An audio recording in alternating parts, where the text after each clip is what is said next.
There is a moment where something feels slightly wrong.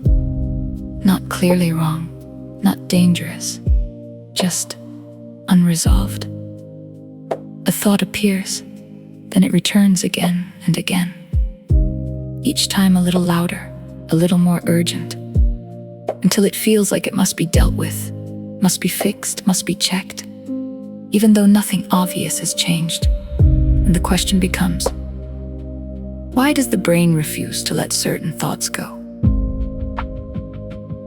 In neuropsychology, obsessive-compulsive patterns can be understood as disruptions in the brain's error detection and uncertainty processing systems. The brain is constantly checking, is everything as it should be?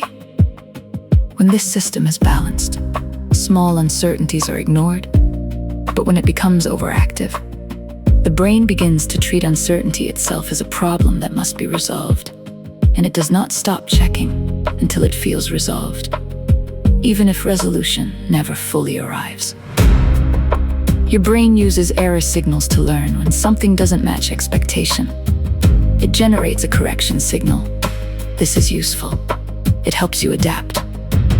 But in this state, the signal does not shut off properly, so the brain keeps asking, "Did I fix it?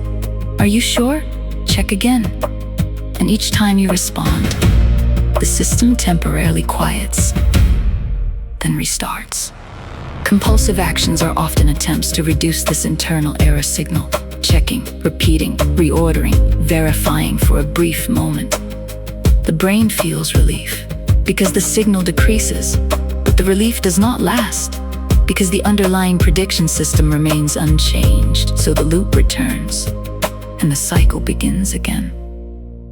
At the core of this system is not danger, it is uncertainty, the inability to reach absolute certainty about whether something is correct, safe, or complete. For most brains, uncertainty is tolerable, but in this state, uncertainty feels like error, and error demands correction. So the brain tries to eliminate uncertainty entirely, but certainty is never fully achievable. The key issue is not the presence of thoughts, it is the importance assigned to them. When the brain labels a thought as significant or unfinished, it prioritizes it repeatedly, so instead of fading, the thought is reinforced, attention feeds it, monitoring strengthens it, and the system becomes trapped in its own correction cycle. One of the most confusing parts is that logical reassurance often does not resolve it, because this is not a logic problem. It is a prediction error system problem. The brain is not asking, "Do I understand this?" It is asking, "Is the signal fully resolved?" And if it is not fully resolved, the loop continues. So what is happening in obsessive-compulsive patterns? It is not a failure of intelligence. It is not a lack of understanding.